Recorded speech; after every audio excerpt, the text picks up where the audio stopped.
Hey there. Hi, hi, Rabbi. How are things going there? Going well. I have a question before you start. Yeah, The midrash that you had that was so crazy, and yeah. uh, aren't there other midrashes that would explain it more logically, or that we would like? Well, none of them are great when it comes to the midrash, the background of what happens with Moses for so many years. There's not a lot of good answers because um it's so absent from the text. Like sometimes the midrash makes sense, right? It makes sense because it's just like the rabbis sometimes they're very imaginative, but oftentimes they're not. Oftentimes they want to make things as logical and as they want to tie things together. They don't want things to be too unbelievable. Oh, come on. It's called creative writing. Well, some of it, sometimes it is, but with the problem with the Moses stuff is that it's so speculative that But it there's nothing to ground it in. almost seems like the Moses stuff that we've been going over on Tuesday morning were written much later than the stuff we were reading earlier. Well, I showed you the one. Look, sometimes the midrash we don't, unless we know what collection it's from, we're not sure how early it is. Right. In the case of the Moses stuff as king of Ethiopia or involved with Ethiopian battles, that's in Josephus. So that means it's Right. That's true. Yeah. that means it's at least 2,000 years old, which I agree with you. It doesn't sound like it's old, but in fact it is old. So that leads me to believe that. And again, I apologize for people who weren't there yesterday or not following Midrash. And we sometimes talk about Midrash on Wednesday nights too. When it comes back to it, we might even actually. I was thinking about it tonight. But the problem with the Moses stuff is that I think part of it was based on this idea of like, how can Moses, like, what would Moses have done? And as I kind of shared, part of the problem, we're going to look at it again next Tuesday too. Part of the issue is that there were so many lies about Moses, or so much defamation of Moses that existed in Greek/Egyptian sources, that I think the rabbis and Jews, Philo, Josephus, all these people went overboard to make Moses look like in that in that period when he was a shepherd, that he actually did something before he was a shepherd, which is that he was a king of Egypt or king of Ethiopia, or not a king of Egypt, but a leader of Egypt, a general slash almost the king, the heir apparent, even if you will, of Egypt.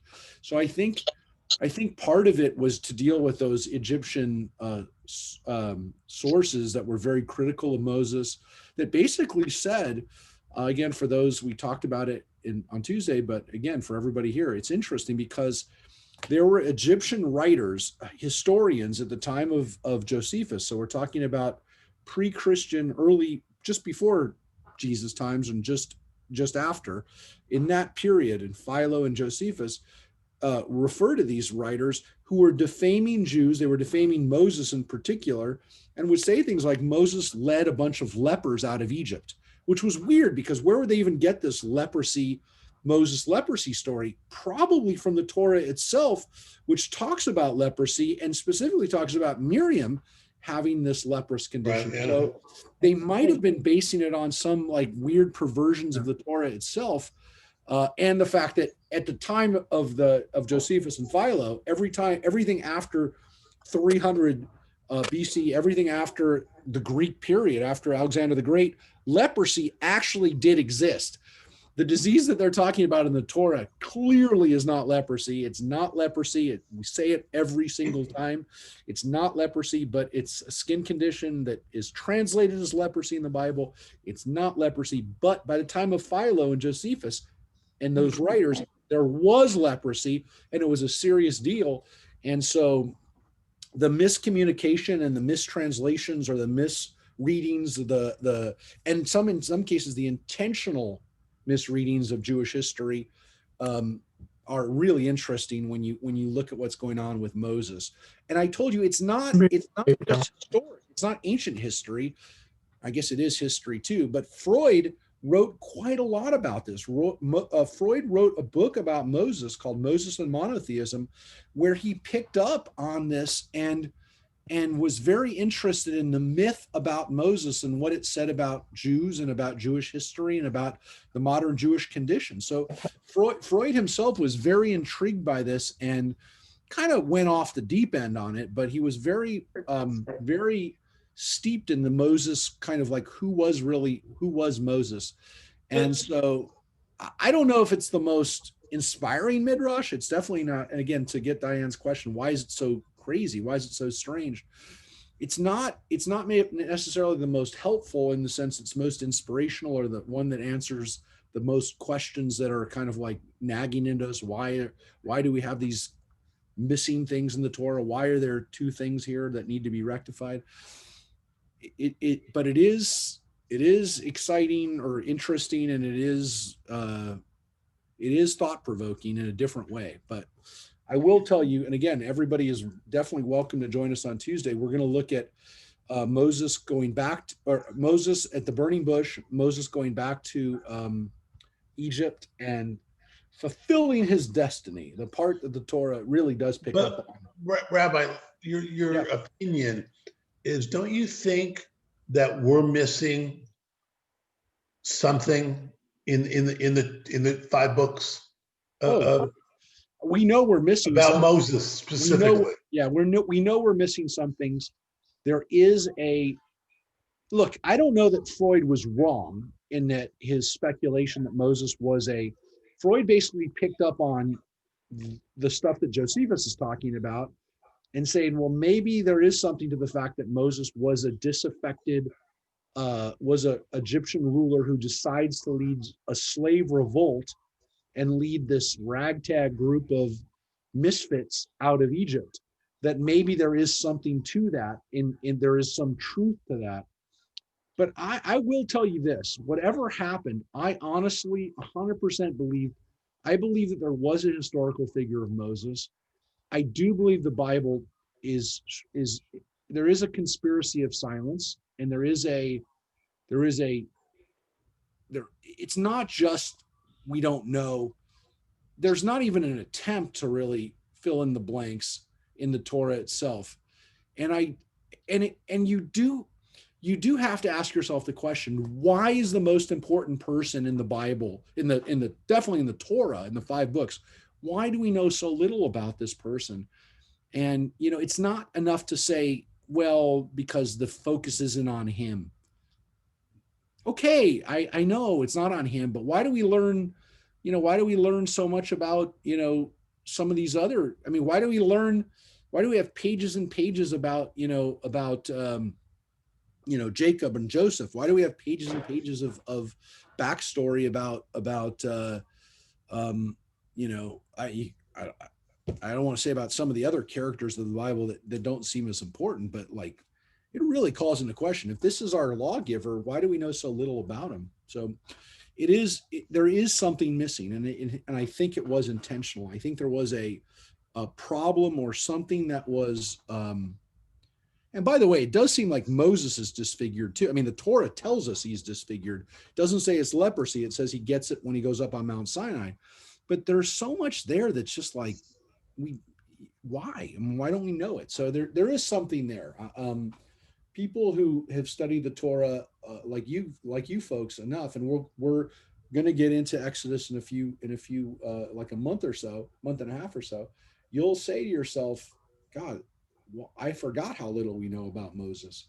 So again, we're looking at it on Tuesdays, and thank you everybody for jumping on. We have a few other people. Let me let everybody on. I also just want to make a quick push as we're bringing people on right now. I'm going to put us up on Facebook too. I do want to remind people that we are getting ready for Hanukkah. We have Hanukkah events around the corner, and we have about 15 people that signed up for Hanukkah bingo in the first day. So I don't know that we've done anything online or I forget online. I don't know if we've done many events that have had such a response, that quick. Usually people are late to respond to, they're reserving at the last minute, but we've had a lot of RSVPs already. And Harvey, I think, are you getting alerts when these people are signing up? Harvey, you're there. Yeah. You're muted. You're muted out. No, I get them, but I didn't check today. But I Yeah. usually get them on my TBA account. Yeah, no, they're coming in, they're flying in. So the great thing is that we're going to have a couple of really cool things coming up. I just want to pop them up on the screen real quick, and just remind people of what's going on. We have 3 things that I want to let people know about. And I don't have a flyer yet for the Shabbat service, because we're going to have a Shabbat service that will be partly live at Hanukkah, because we always have the Pasha Award. So the first event that we've got, as far as the dates go, well, actually the first date is the Shabbat service on the 11th. And as I said, we're going to do that partly live and partly taped. But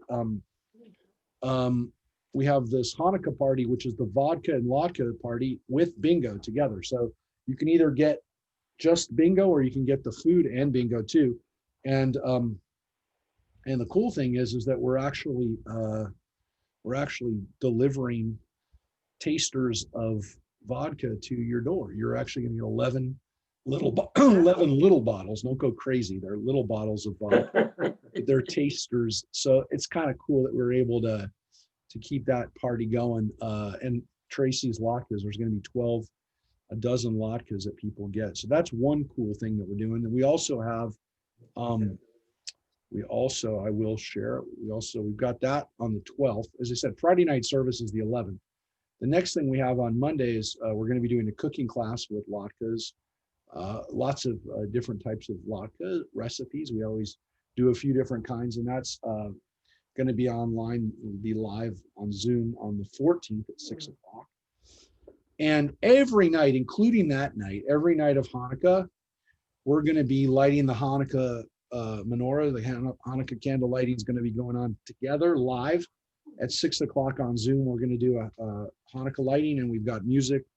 Wendy's going to be helping us sing the Hanukkah blessings and the songs, and that's going to be every night during Hanukkah. So obviously at services, we're going to be lighting the menorah too on Friday night. But that actually the first thing that we're doing is we're going to be sharing the lights of Hanukkah, and that'll be a lot of fun. So every night at 6 o'clock, you can join us, and we're, for probably about 5 or 10 minutes. That's it. We're going to be sharing some Hanukkah spirit together and doing our best. And don't forget Radio Hanukkah on Sirius XM next week. Are they doing it? Yeah. They do it every year. Thank you for reminding us. The only problem is that I'm not in my car really that much anymore. You don't have to be on your car. You can do it from your radio, from your TV. I just don't normally listen to the radio in when I'm not in the car. I admit I'm not. Oh, okay. I do all the time. I'm not a good radio listener there, but when I'm on the computer, that's all that's when I'm working on my tree. Yeah. That's what I work on. It's a good thing to do. We have I will tell you 2 things before we get started too. I had a great conversation today with one of the great Jewish musicians of our country, who's actually based out of Missouri, out of St. Louis, Rick Recht, who's a wonderful Jewish musician. We're going to be working with him hopefully soon in the coming year, or maybe before even, getting some of his great Jewish music. And he actually has, that's what made me think about it too, Mike, is he has a station called Jewish Rock Radio, which is available online. Oh, wow. Jewish Rock Radio has great musicians from around the country. So he's going to be working with us on JLTV and probably also, again, including his stuff in our Shabbat at Temple Beth and Me. So he's wonderful, wonderful musician. And the other thing I want to say just before we start, and I actually want to dedicate our study tonight to a guy who I got to know a little bit. I wouldn't say I got to know him really well, but unfortunately he passed away today. And a lot of people saw that Rafer Johnson died today. And Rafer was at our synagogue a few times actually. His sister-in-law is Barbara Hopkins, and Barbara and Ron longtime members of Beth Ami. Rafer, of blessed memory, was married to Barbara's sister, and unfortunately, Rafer passed away today. He was sick for the last actually a couple of years, actually, and every service, Barbara would say Rafer's name, and people would always say, she's a fan of Rafer. Well, she was a fan, but she was also his brother-in-law and or his sister-in-law. So he was at services a couple of times for her grandkids' named two sons, her grandsons' bar mitzvahs, and he was so tall that when he came up on the bima, he was basically all the way, had to kind of duck underneath the ceiling. But a lot of people remember Rafer bringing in the torch at the '84 Olympics, and he was the chair of Special Olympics for many years and dedicated a lot of his time to the Special Olympics. So again, even though Rafer wasn't Jewish himself, he was definitely loved coming to our synagogue the few times that he came, and was really a champion for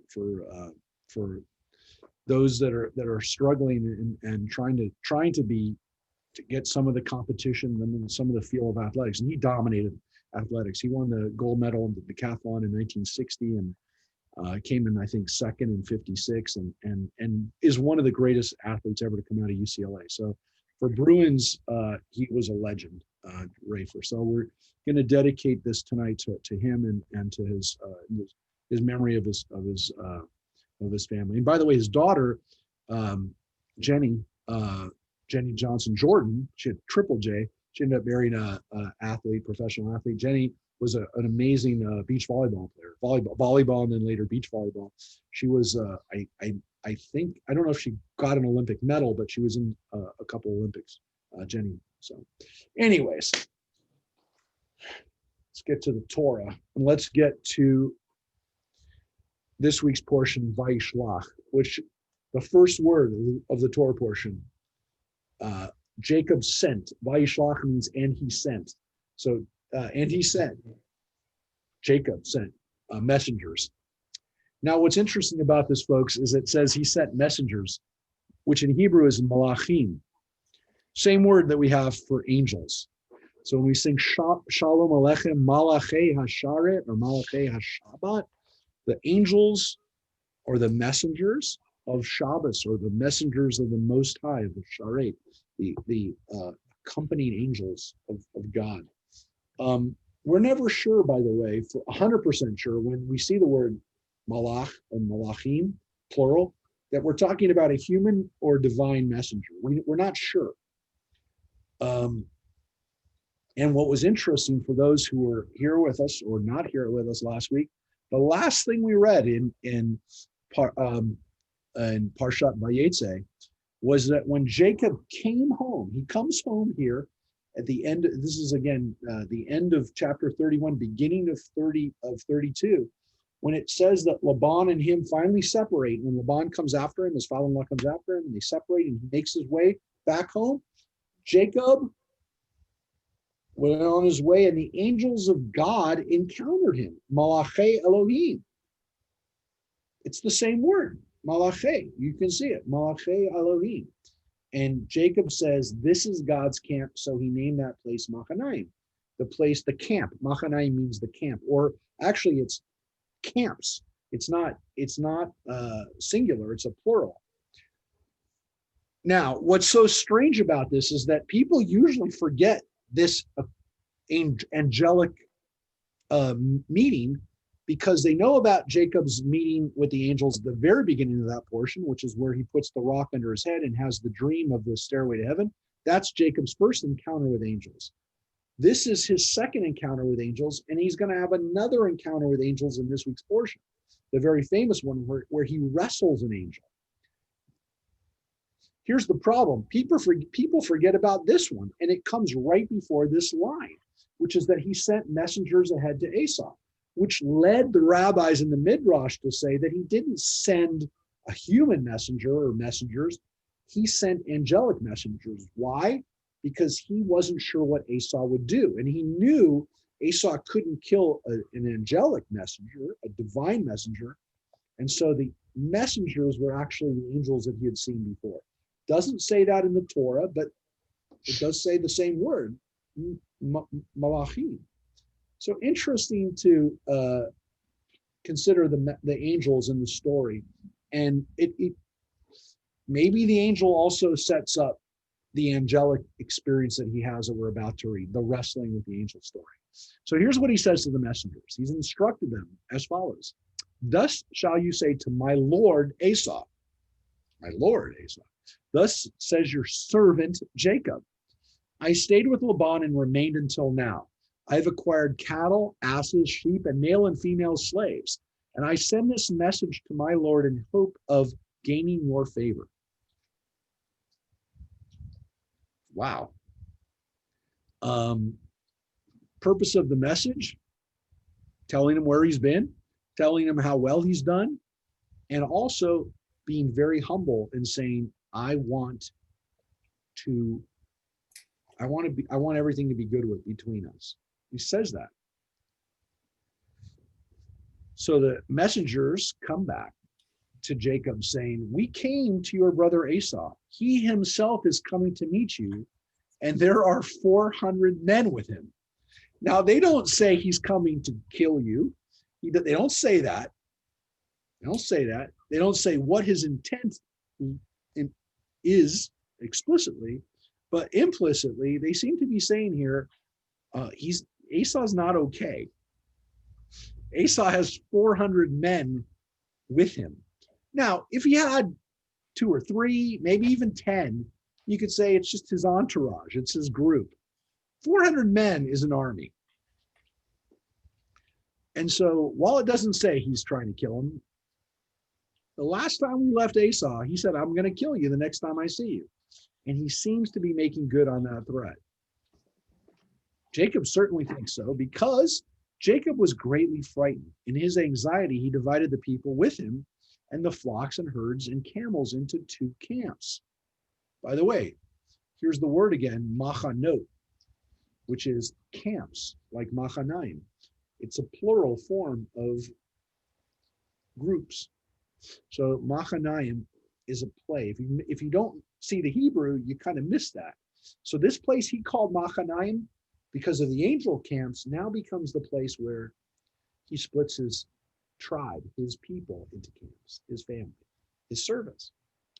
And he does this thinking if Esau comes to one camp and attacks it, at least the other camp may yet escape. So Jacob said, O God of my father Abraham, and God of my father Isaac, right? Elohei avi Avram, Elohei avi Yitzchak. Notice how he doesn't say God of Abraham and Isaac. He says God of Abraham and God of Isaac, and my father, right? He calls Abraham his father, even though it's his grandfather. But again, this recognition that God is the God of my fathers, like our prayer, like our Amidah. O Lord, who said to me, return to your native land, and I will deal bountifully with you. I am unworthy of all the kindness that you have so steadfastly shown your servant. With my staff alone I crossed this Jordan, and now I have become 2 camps. So he says to God, I left with nothing. I had nothing. I had the staff in my hand. That's it. I had a stick when I left. Now I've come back with this huge family. So here's his prayer, his main part of his prayer. The first part is, I recognize, God, you've given me things. Deliver me, I pray you, from the hand of my brother, from the hand of Esau, else I fear he may come and strike me down, mothers and children alike. Yet you have said, I will deal bountifully with you and make your offspring as the sands of the sea, which are too numerous to count. So he says to God, you promised me that I'll be numerous. If I get killed, you don't live up to your promise. So it's not just, please God, protect me. Please God, I recognize that everything is yours. He also says, God, you remember you made me a deal. Don't go back on the deal. We have a bargain. We have an agreement. I'm following your words. You got to protect yourself. So again, it's an interesting prayer. Again, it tells us a little bit about Jacob's mentality. Jacob's cunning, if you will, too. So it says, after spending the night there, he selected from what was at hand these presents for his brother Esau. So now, what can I buy him off with? 200 she-goats and 20 he-goats, 200 ewes and 20 rams, 30 milk camels and their colts, 40 cows and 10 bulls, 20 she-asses and 10 he-asses.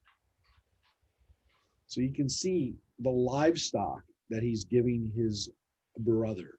This is a tremendous, tremendous restitution. This was assumedly a lot more than Esau would have gotten from Isaac. Assumedly, it's a whole lot more. By the way, who got Isaac's stuff anyways? It doesn't seem like Isaac is dead yet anyways, but I mean, I'm not rooting the story yet for you. But Isaac's inheritance wouldn't have been as large as what Jacob just gave his, or is giving his brother. So this is huge restitution. It's worth, like, even by today's standards, that's a lot of money. That's a tremendous value that he's giving of stuff that he's giving his brother. So it says, these he put in charge of his servants, which, by the way, is a different word than messengers. This says here, avadav, to his servants, which assumedly, again, are his servants, his slaves, his assistants, whatever you want to call them. They're his workers, his staff. These aren't messengers. These are clearly servants. Drove by drove, and he told his servants, go on ahead and keep a distance between the droves. Interesting too, right? You're gonna drive all these flocks to him, and rather than just put it in one bunch, I'm gonna give you a few levels, a few layers of livestock, because of course it looks more impressive, right? You can give somebody something once and put a whole bunch of stuff in a box or whatever and give it to them, or you can send multiple packages. And people love opening boxes, right? People love getting presents. Now, I would tell you, don't be silly about it. Don't give people, 10 different pieces to the same thing and go, I just put it in different boxes. That's silly. But if you give people, a bunch of presents and you individually wrap them, it's a little trick. It makes people feel like they got even more. And that's what Jacob does. Very clever. A little secret of marketing and of delivering goods. Even though, again, it's a little bit harder, a little bit riskier. There's a method to his not madness, to his message here, which is, I'm going to give you a lot. He instructed the one in front as follows: when my brother Esau meets you and asks you, whose men are you? Where are you going? And whose animals are these ahead of you? You shall answer, your servant Jacob's, as they are a gift sent to my lord Esau. And Jacob himself is right behind us. Okay, that's what the first guy gets to say. He gave similar instructions to the second one and the third and all the others who follow the droves. And thus and so shall you say to Esau when you reach him. So again, these waves of gifts, of flocks, sends the message that Jacob is giving him a lot and it's really powerful, right? And maybe has more people behind him than if he sent one guy with all the flocks. One guy could handle it, but even whatever, the cumulative effect of all these gifts, these waves of flocks, is impressive. And he says, and you shall add, your servant Jacob is right behind us, for he reasoned, if I propitiate him with presents in advance and then face him, perhaps he will show me favor.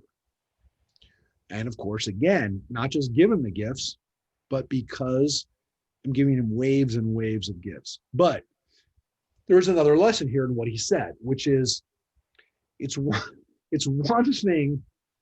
It's one thing to pay off somebody when you're standing in front of them and you say, oh, here's the money I owe you.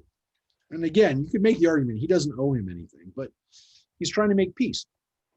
There's something to be said about the intent of, if I give you something without seeing your 400 troops in front of me and staring down the barrel of a gun, maybe it looks more like my intent is not just to get my freedom or to save my skin, but to actually, I really do want to do this. I'm not just doing it because I'm afraid of you. And again, because he's sending these things before he actually sees Jacob, he doesn't know how powerful Jacob is. And so he's softening up Esau. He's softening him up and making him feel, yeah, maybe Jacob has changed his ways. Maybe Jacob really will, do the right thing. Whatever Esau needs to feel, and maybe also a little bit of fear. Wow, if a guy has this many flocks, how many people does he have? I mean, not just if he has this many flocks, if he's giving me this many flocks, how much more does he have? And how many people does he have with him? Because when you're sending these many flocks, the assumption is this many sheep and goats and stuff. This is a huge army. This is a huge group of people. So think about what he's doing here, what Jacob's doing. So he sends the gift ahead, and he remained in camp that night. And here's the key. Here's the key last bit before he's left, if you will, with that night alone. That same night he arose, and taking his 2 wives, his 2 maidservants, and his 11 children, right? Because Benjamin hasn't been born yet. Which, by the way, in other places it says that, where's Dinah? Where's his daughter, who we know has already been born?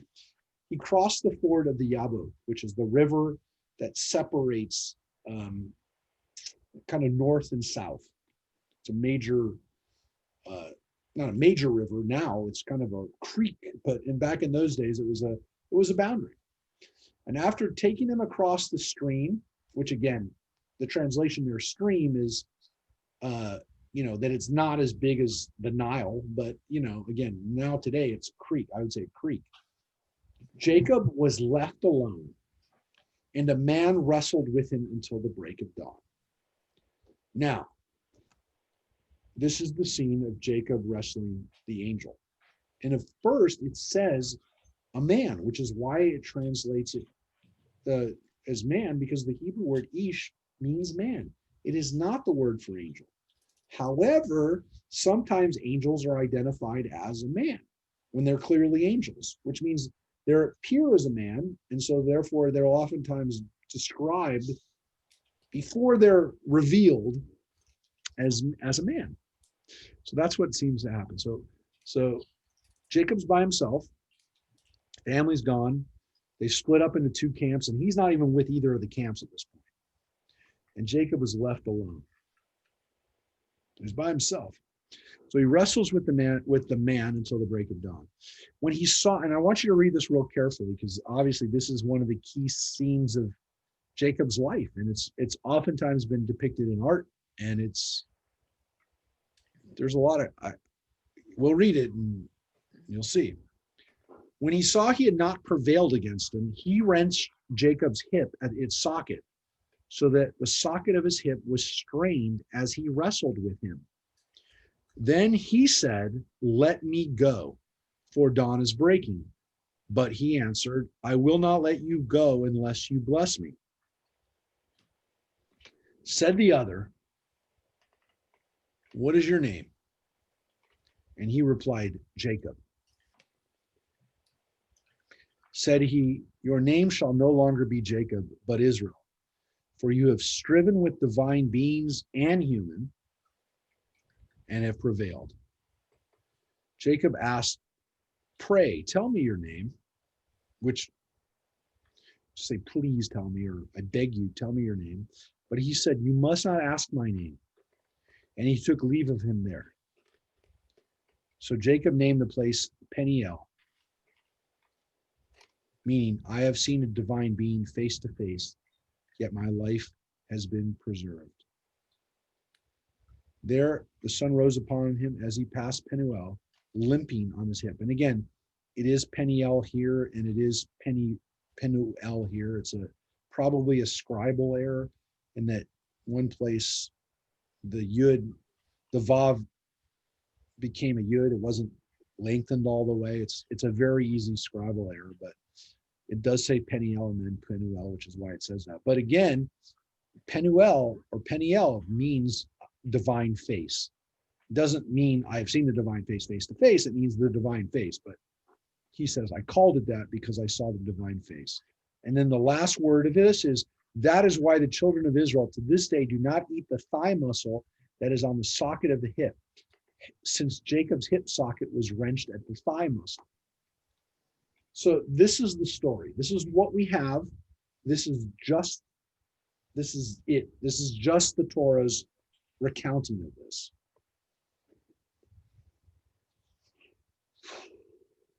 So every time we read this, there are questions about what's going on here. The story is clearly an important story that explains why Jacob is called Israel. He's already, again, giving us this new name for him is important because it's our name. We're called Bnei Israel. We're called Israel. Children of Israel are just Israel, Israelites. Yisrael. And it means the one who strives with God. Now, he says strives with God and man, but Yisrael literally means strives or wrestles with God. So it's important, very important, because it explains who our ancestor was and by extension, who we are.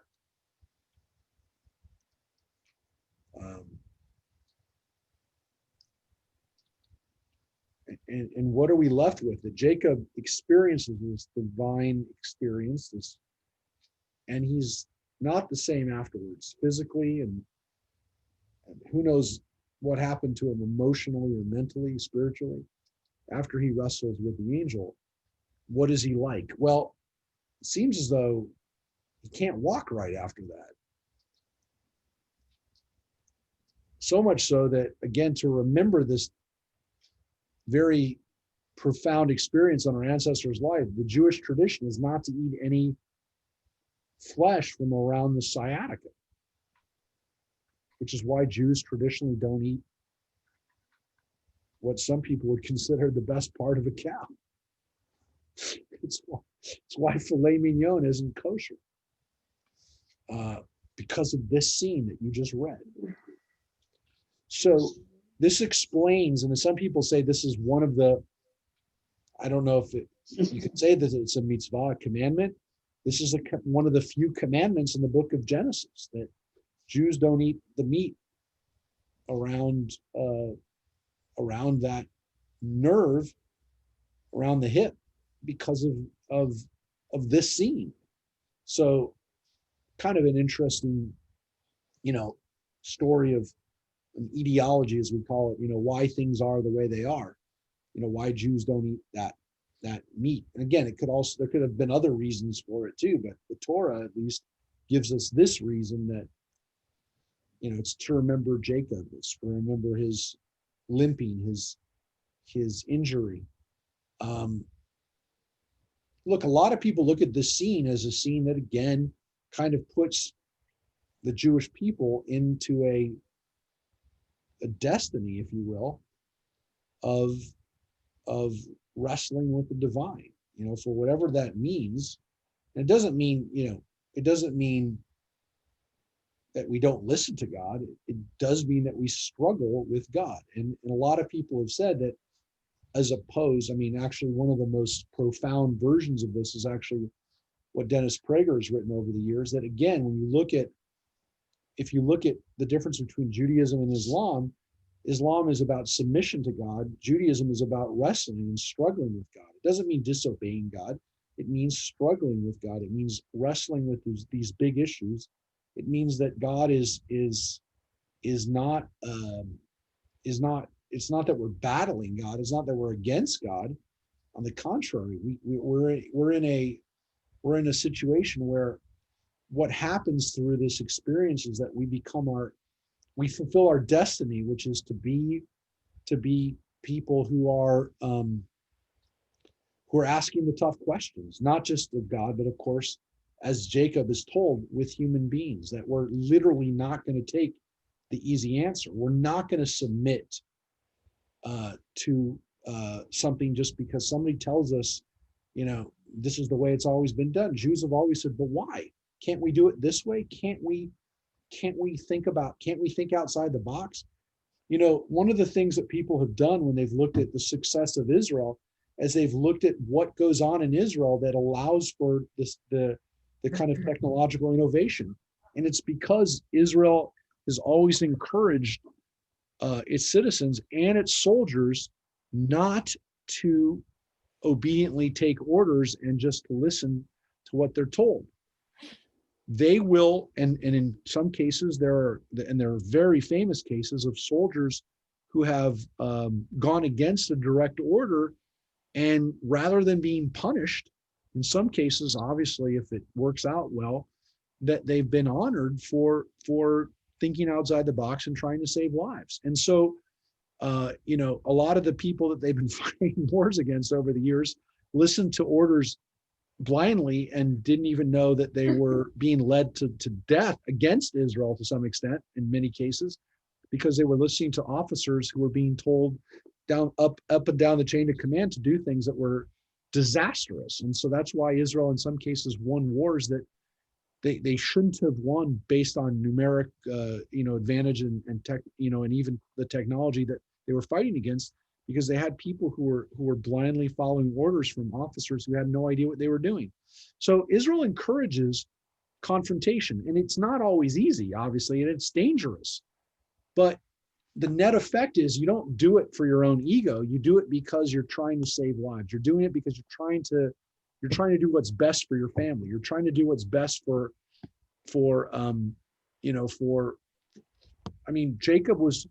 Jacob was there on his own because he was, to some extent, he's trying to figure out how to save his family. Now, what happened to Jacob that night? Why this night does Jacob of all nights have to wrestle with an angel? Why did this have to happen?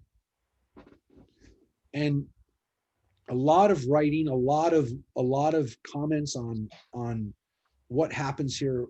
Who is Jacob really wrestling? Some people say it's like the divine version of himself. It's the angelic.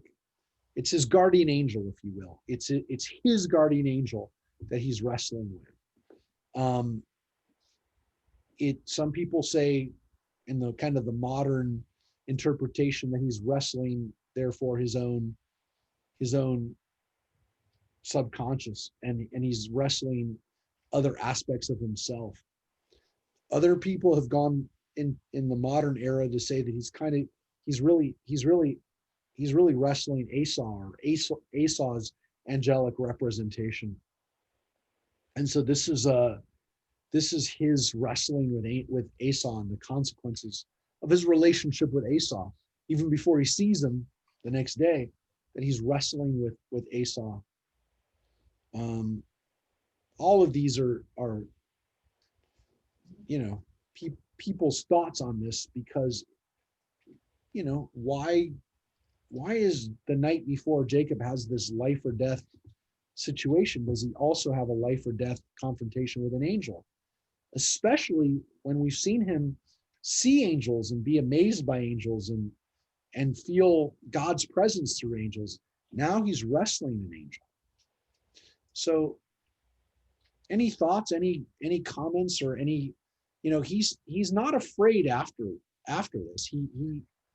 He says, my life has been preserved. I've been changed by it, but I'm here. Any comments or? Any thoughts on that scene? It's Because possible he was wrestling with his fearful self, with his self that was not brave enough to face Esau, but that he wrestled during the night, and the courageous part of him won over the frightened part. you're fearful. That's beautiful. That's a really nice, a nice build on that idea of what aspect of himself is an internal struggle that he's The going part that was fearful. through, you know, because he doesn't seem fearful after that. He comes out of this saying, Mhm. my life has been preserved, which kind of makes us wonder if, again, what God did here, because the angels, I mean, in the Torah, angels can really only do what God tell them to do. So when God decides to have him wrestle the angel, it seems to be to clearly teach him a lesson, which is not to be afraid of these external threats. So I like that. I like that interpretation that Joyce gave us, that this is something, there's something here about these aspects of Jacob that maybe that he finally conquers, that he's, because again, up until that time, you're right, Jacob seems fearful, he kind of like steals out in the middle of the night, he leaves Laban and kind of, tries to get away, without confronting him. He runs away from his brother, which, by the way, I mean, he was kind of told to do that, but this guy has been running. He's been running his whole life. And he has not been brave before. And yet I know I myself, when I am struggling with decisions, sometimes I go to sleep uneasy about decisions I have to make, especially now on my own. And somehow or other, whether it's in dreams or whether it's me wrestling with my internal self, in the morning, I have answers and I know what I'm going to do. And whether it was a fearful self or an insecure part of me or a reluctance to make a decision between this and that, once I've wrestled through it through the night, and it's with myself that I'm wrestling, I wake up with a decision and generally can follow through with more courage than I think I had the day before. Very interesting. And I think, again, that's a wonderful way of looking at it and dealing with things, because as much as it's important to talk to people, and you obviously are, you've made a career, a life of doing that, of being there for people to talk to. In the end, sometimes the only way for us to make these decisions is to confront ourselves. Yeah, I'm sorry I was late today. I was with an emergency client on the phone, and I had to finish up before I could get on this session. Okay, we're glad you're here. It's very I was cool. a little late. I'm sorry. I'm glad you're doing that mitzvah. You didn't miss anything. You got there right when we started. Good. So let's take a look at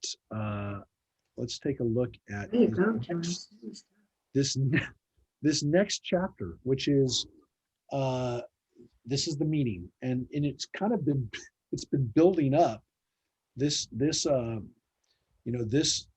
confrontation is 20. Let me think about that for a second. This is a confrontation. This is a meeting that's 20 years in the making. He hasn't seen his brother for 20 years, and in that time, he's become a father. Assumedly Esau was already a father. He was already married, but Jacob is now the father of 11 of the 12 tribes. He has a daughter too, and he's had this shadow, following him for 20 years. This unclosed loop of what's going to happen when he sees his brother. And every time we read this, every time I read it, at least, there's like a part of me that wonders what's going to happen. And I know what's going to happen, but I wonder how I'm going to relate to this confrontation. Which again, I hope we're not dealing with these ourselves, but many of us do. Looking up, Jacob saw Esau coming, accompanied by 400 men. He divided the children among Leah and Rachel and the two maids, Bilhah and Zilpah, right? Putting the maids and their children first, Leah and her children next, and Rachel and Joseph last. Which, by the way, showing you a little bit about where Jacob's mind was. And again, it doesn't surprise us, because in the next portion, we're going to read about how much he loved Joseph. You know, Joseph's the son of his beloved wife, Rachel. You know, he loves him so much. We actually read about it here because he's putting his concubine children first, Dan and Naphtali and Gad and Asher. We're putting these children first.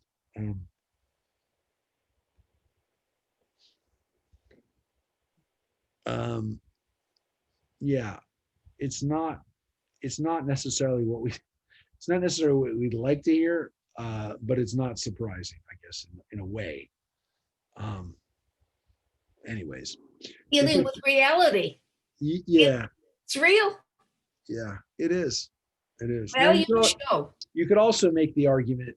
Well, you can't really make the argument because the maid's children, the oldest children are Leah and her children. So Leah is the first wife, right? And that's the one who has the oldest four: Reuben, Shimon, Levi, and Judah. Those are the four children that are the oldest. So you make the argument that those are the ones who can defend everybody else. But again, it's what we got.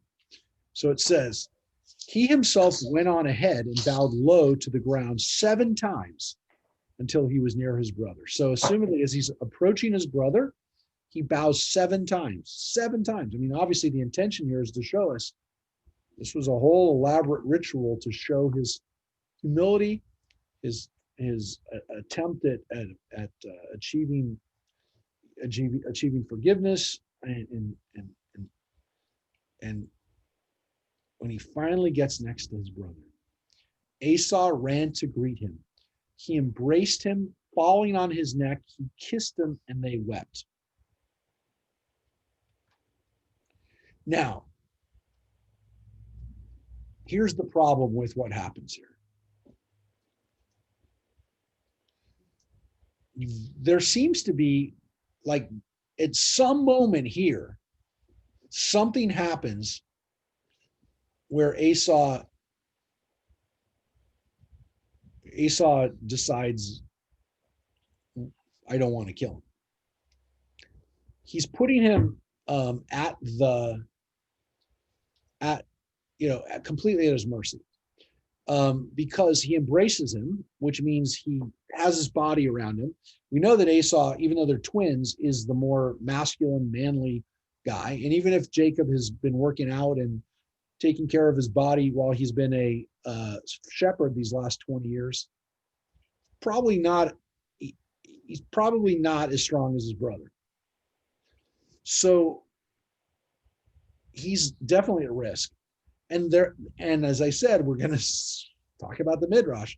The Midrash here is that Esau did not hug and kiss him. The plain text here seems to be that he hugs him, kisses him, etc. The problem is that one phrase, he fell on his neck, and that is there. He falls on his neck. Now you assume that he's hugging him, he's holding him, he's kissing him on the neck. They're holding, they're embracing. It's a very powerful scene. But falling on his neck, normally in the Torah, is he's going to kill him by, slit his throat, grab his throat, and choke him to death. Falling on his neck is not usually part of a loving experience. And so the rabbis interpret it this way, that when he embraces him, he's not embracing him to hug him, he's embracing him in a death embrace. He falls on his neck, and they don't translate the word as he kissed him, but that he tried to bite him on the neck. And when it says, and they wept, it's not out of love, but that all of this happens. Jacob does not give up. Jacob is wrestling now his brother. Now, again, doesn't say that. And the reason that they're what they base this on is that this really seems to be like a moment of almost death. And it could be that the moment that Esau decides, I'm not going to kill him, is while he's running towards him. Because running towards him, when it says Vayoratz Esau, at that moment, you're not sure. But then it says he greeted him, likrato, that he actually is going to greet him and not hurt him. That's our first indication that this is not necessarily going to end badly. And again, the way the rabbis, say the word likrato is that he actually is doing it surreptitiously. He really wants to bring him in close so they can bite him on the neck and kill him. Look, the rabbis really don't like Esau. I read a different Esau. I have an Esau that is an Esau who gets the short end of the stick.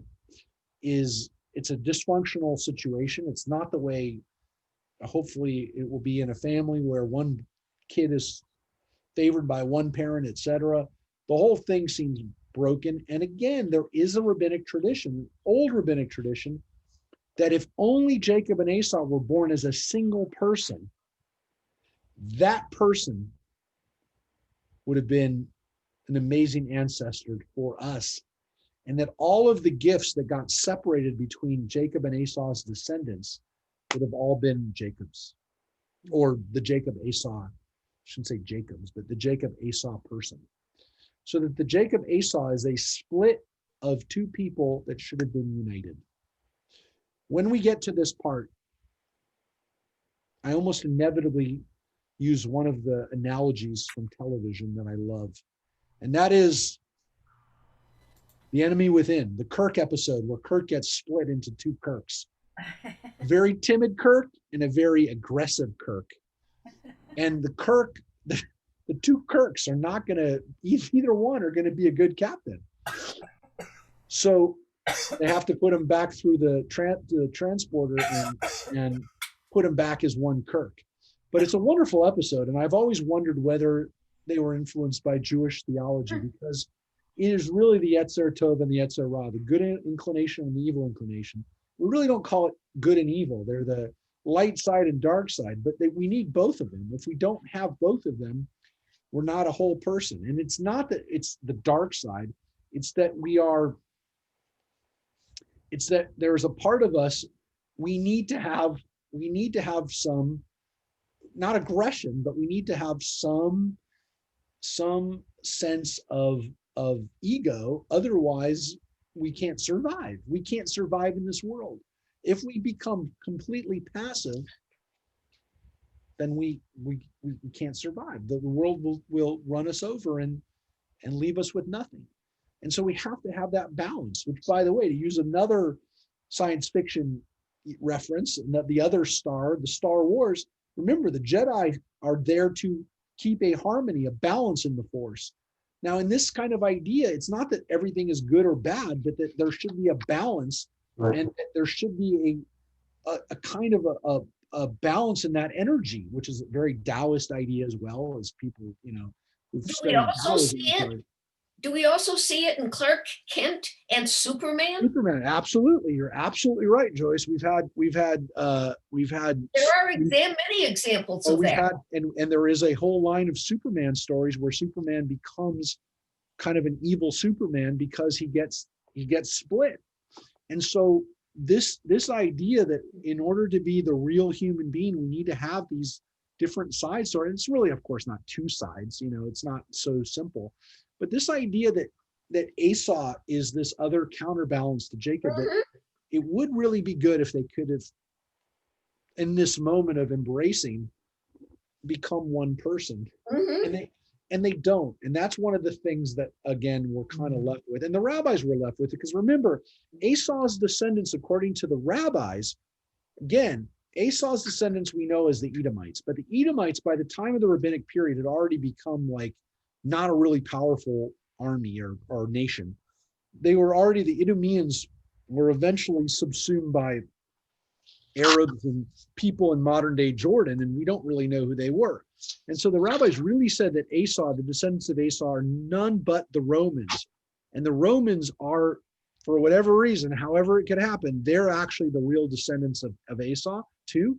And that, again, the Romans are like everything that the Jews are. They're the flip side of it. They're the other side of the coin. They're not different. They're the other side of the same coin. So everything that But you are see they in slightly Judaism, less civilized?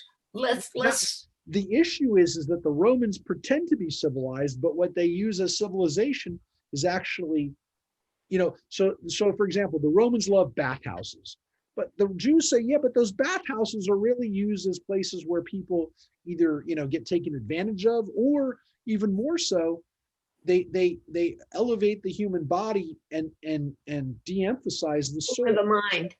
And so this was something that the Jews looked at the Romans as being too physical, and the Greeks, the Greco-Roman culture, as being too physical. And so this was also one of the issues too, that again, one could argue that if we could bring Jacob and Esau together in one person, you'd have both the cerebral and the physical, and that would be the ideal. And so this doesn't happen because, as we're going to see, they make up, but well, let's read. So looking about, he saw the women and children. Who, he asked, are these with you? And he answered, the children with whom God has favored your servant. Then the maids with their children came forward and bowed low. And next Leah with her children came forward and bowed low. And last, Joseph and Rachel came forward and bowed low. And he asked, what do you mean by all this company which I have met? He answered, to gain my Lord's favor. And Esau said, I have enough, my brother. Let what you have remain yours. I don't need your stuff. I got my own stuff. But Jacob said, no, I pray you, if you would do me this favor, accept for me this gift. For to see your face is like seeing the face of God, and you have received me favorably. And again, what's so cool about this saying in Hebrew, bless you, is it says Pnei Elohim, which is Pnei El, which goes back to his name of this place as Peniel. I have seen your face, and it's like the face of God. And so what's so cool about this is that he's turned the meaning of seeing God face to face. And that's why this angel that he wrestled with, which is why it's called Peniel, it's now Peniel because he saw his brother face to face. So it's very much, who am I really confronting here? And what am I confronting? Is it the human or is it the divine? Is it me or is it you? Am I looking in a mirror here? That's the question. And again, it's the question that when we look in the mirror, do we see the face of God? When we look at somebody else's face, are we seeing the face of God? And he said, please accept my present, which has been brought to you, for God has favored me and I have plenty. And when he urged him, he accepted. So the gift is taken. Esau is bought off.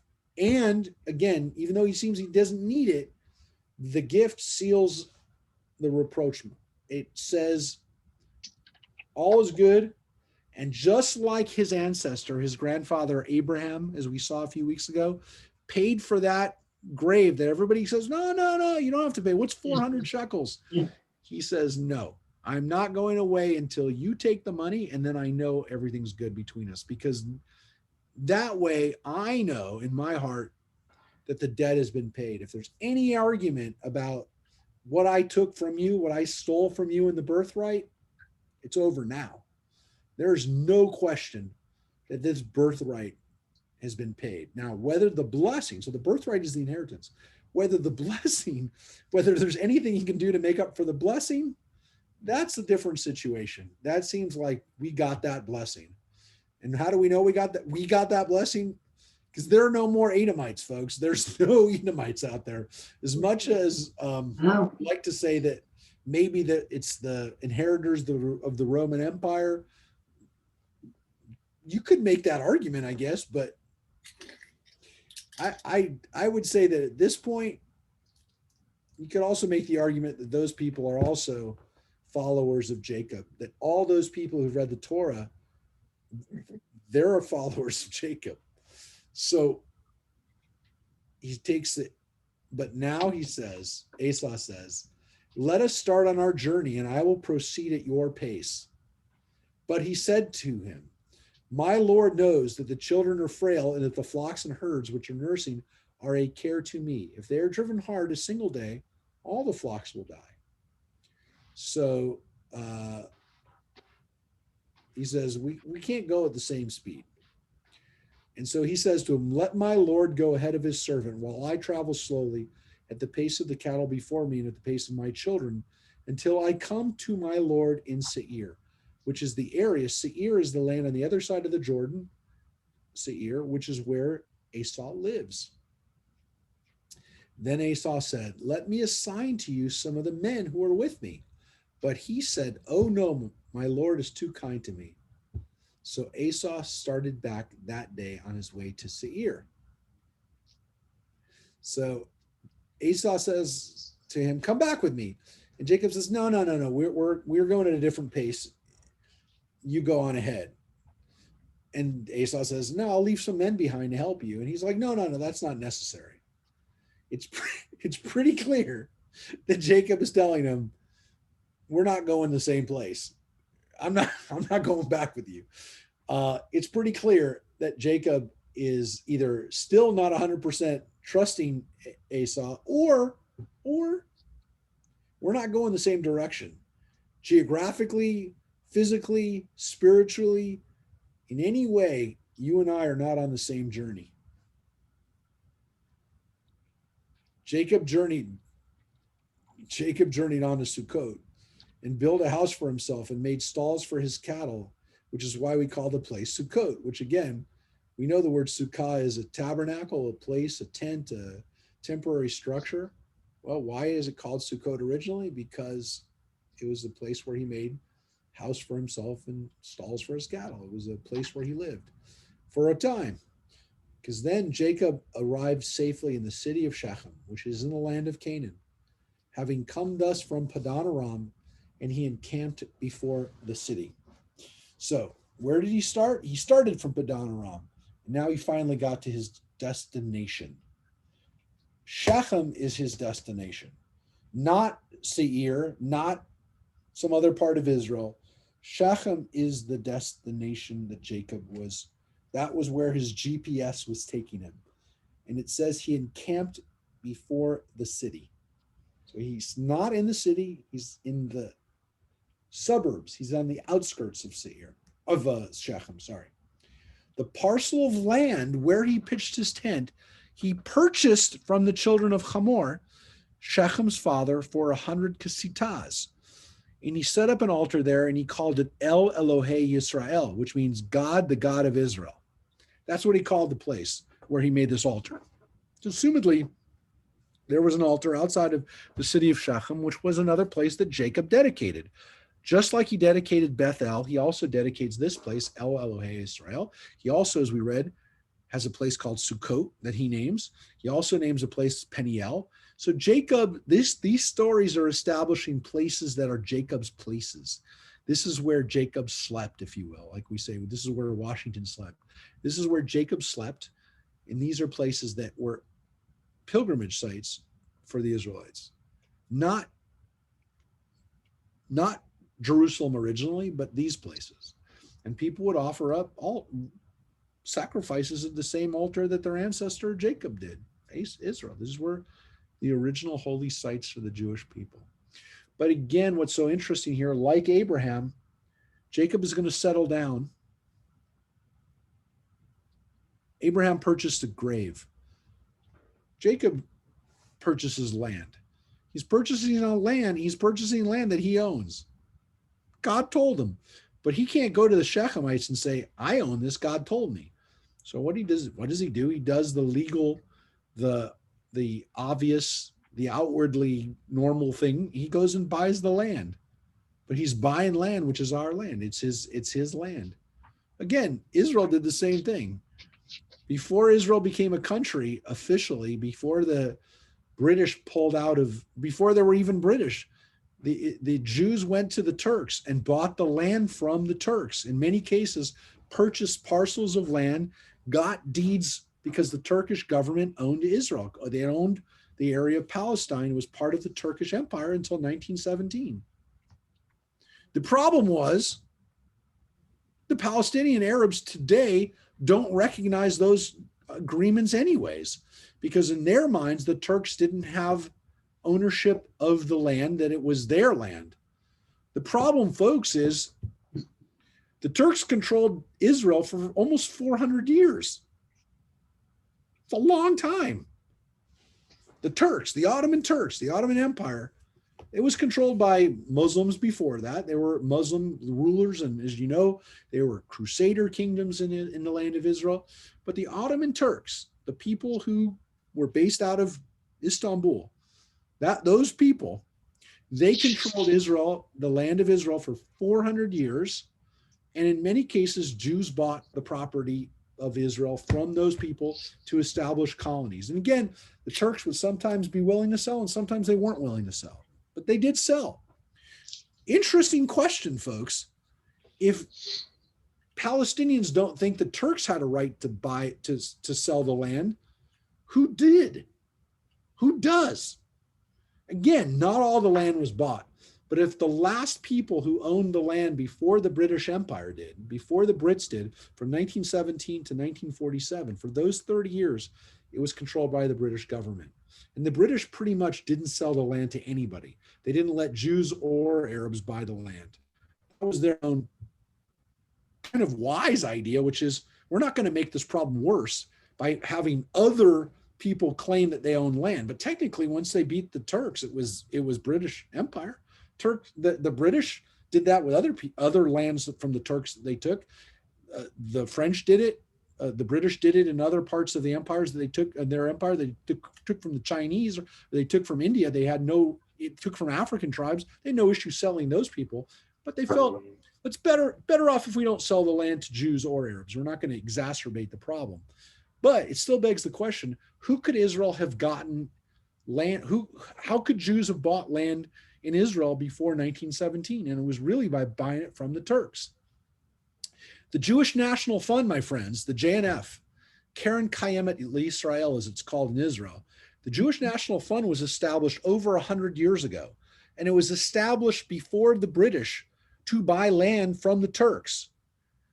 Those blue boxes that went around America for some cases, our parents or grandparents or great-grandparents, those boxes were to buy land from the Turkish government, because up until 1917, Jews didn't know. I mean, as far as they were concerned, we're settling the land, but it's not ours yet. And maybe we can negotiate with the Turks, but they were buying it from the Turks. So in some cases, we have deeds of land that are owned by that we purchased from Turkey. But in the end, it really, nowadays, we don't, or I would say nowadays, for the last 70 years, we've said as long as the land is owned by Israel, is controlled by Israel, the Israeli government doesn't sell the land to anybody. You can only lease it. And Israel will never get into this issue again of, I sold land to one guy who was, let's say, Jewish, and then he sold it to a Palestinian, and then somebody claims, well, this is Palestinian territory because I bought this land, or whoever's territory. Nobody can own privately. There's no privately owned land in Israel, for maybe, again, just such a reason, which is then somebody is going to turn that into a political, religious issue, and it will never be an issue. Jews can buy, and Arabs can buy. An Arab can buy a house. I want to point this out. I've said it before. An Arab can buy a house anywhere in Israel. A Palestinian Muslim, whatever you want to call him, Christian, Muslim, whatever religion, they can buy a house anywhere in Israel. Anywhere. In some cases, Palestinians have sold houses in the old city of Jerusalem to Jews and have risked their lives doing it because, again, there are some people who don't want Jews to have other residences outside of the Jewish quarter in Jerusalem. And occasionally you'll see an Israeli flag flying in a Palestinian section of the old city, and you know what happened is somebody sold sold a house to these people. But it's been an issue in the land of Israel for thousands of years because Jacob bought some land from the people of Shechem. That is something that you can think about and roll around in your mind for a long time. And it's not an easy answer. And I will tell you one thing, now that we have a peace treaty with the UAE, and eventually there'll be a peace treaty, hopefully with Saudi Arabia, what's going to happen when these countries buy land or not land, they can buy the land, but buy buildings and buy property in the land of Israel? I don't know, but I saw where the United Arab Emirates already has grocery stores with big signs grown in Israel with the Yes. Jewish flag up behind it, the Yes. Israeli flag. I'm tempted to go there just to see it, just because I want to see it. I But I saw love the fact pictures that of it. It was beautiful. I love the fact they're doing it. I got a picture of it from someone who was there. Yeah. And it's unbelievable. The other thing that happened in the last few days is the United Arab Emirates, one of the Emirate folks there, as you know, they've been buying up sports teams. Well, I shouldn't say sports teams. They buy up soccer teams around England and in other parts of Europe. So the Emirates own a couple of really top teams in England, and they're in discussions to buy an Israeli soccer team, which is blowing people's minds in Israel, because the team that they want to buy in Israel is Beitar Jerusalem, which is, remember, in Europe and in Israel, in most of the world that has soccer, these teams are not just city teams. Oftentimes, there's more than one team in a city, and oftentimes those teams reflect religious or ethnic. One team will be Catholic, one team will be Protestant, as it is in England. For those who kind of know some of the history there, in places like Liverpool and some of these other cities like Manchester, there's economic and class reasons for, and even in England, the Tottenham team is seen as the Jewish team in England. Well, what's interesting about the team that they're going to buy in Israel, Beitar is the right-wing Likud team. The organization is the more conservative right-wing team, and so their fans have usually been they've usually not been the most let's put it this way, most pro-Arab people, and so there's a real weird question of what's going to happen with the Beitar team. And I these are things that, like, beyond the groceries in the Emirates. The other question is what happens when companies in Israel get bought out by Emirates, Emirate money, and especially, folks, if those are technology based companies. So Israel is obviously going to be very careful with this. They're not stupid when it comes to technological secrets, but think about it, folks. This is also part of the calculation that the Emirates had, which is, we have access to Israeli technology, so it doesn't hurt. So, and Israeli medical. They've already talked. There's already discussions that maybe Hadassah Hospital is going to open up a clinic in the Emirates. Well, I've got news for you, folks. People have been coming over from the Emirates and Saudi Arabia for medical treatment to Israel for 20 years now, at least. Years. 20 years. So keep that in mind. They're not stupid.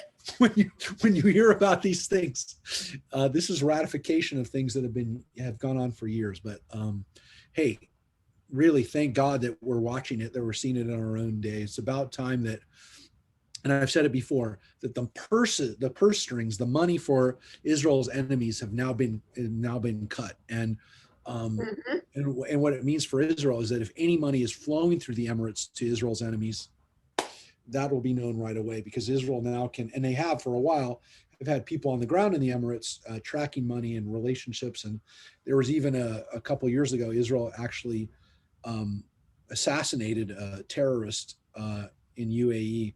Um, that couldn't have been done without the Emirates allowing it to happen. So Mhm. this has been going on for a while, and now it's just officially making sure that these guys who've been using the Emirates for years to broker death in the Middle East, that we were able to catch them at the source. And that's a big deal, folks. I mean, it's a very, very special thing. Mhm.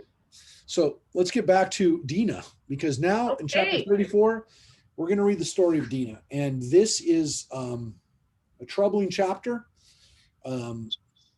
It's not it's not an easy thing to read. It does kind of, it is one unit, and it is part of Jacob's story that gives us a lot to think about. So it says, Dinah, the daughter whom Leah had borne to Jacob, went out to visit the daughters of the land. Assumedly, again, her Canaanite neighbors. Mhm. Shechem, the son of Hamor, the Hivite. Again, Hivites are a part of the Canaanites. Chief of the country, saw her. And again, the city is called Shechem, and the prince is named Shechem. Hamor is his father. He saw her and took her and lay with her by force. Now, again, those verbs, vayikach, vayishkav, vayaneh, these are your they indicate that there was no consent here. But being strongly drawn to Dinah, the daughter of Jacob, and in love with the maiden, he spoke to the maiden tenderly. So Shechem said to his father, come, get me this girl as a wife. Get her for me. Wow. So the question of how close she got, as we've said before when we've read this, the rabbis definitely occasionally will blame Dinah for walking on the dark side, or walking in a rough part of town, or walking amongst people that she shouldn't have been walking with. Again, I know it's blaming the victim. Mhm. The rabbis use this as a cautionary tale for why dads should not let their girls out, especially with those kind of girls. And so this is a bad scene. And again, when I said it leaves us with a lot to think about, we call this scene the rape of Dinah. And it's not a good scene. It's going to get worse. Jacob heard that he had defiled his daughter Dinah, but since his sons were in the field with his cattle, Jacob kept silent until they came home. Then Shechem's father Hamor came out to Jacob to speak to him. Meanwhile, Jacob's sons, having heard the news, came in from the field, which means they didn't hear about it from their father, folks. I want to point that out. They heard about it before they came home. Assumedly, Jacob was waiting for them to come home. Not assumedly, it says he was waiting for them. But he didn't tell them. They already knew. The men were distressed and very angry, because he had committed an outrage in Israel by lying with Jacob's daughter, a thing not to be done. And Hamor spoke with them, saying, my son Shechem longs for your daughter. Please give her to him in marriage. Not, hey, my son did something that he shouldn't do. And again, he's the king. Hamor is, talking in his mind to someone not at his level. But there is no, hey, I'm sorry about what happened. It shouldn't have been this way. But he is saying, let me bring your daughter, let her marry my son. And intermarry with us. Give us your daughters and take our daughters for yourselves. You will dwell among us, and the land will be open before you. Settle, move about it, and acquire holdings in it. So we'll mix, we'll interbreed, we'll become one family. And assumedly, by the way, this is the way things normally happened if something like this went down. And it says, Shechem then said to her father and brothers, Dinah's father and brothers, do me this favor, and I will pay whatever you tell me. So they don't say anything here. They don't say, okay, good idea. And so then he hits them with this. Do me as a favor, and I'll pay you. Ask for me a bride price ever so high, as well as gifts, and I will pay you what you tell me. Only give me the maiden for a wife.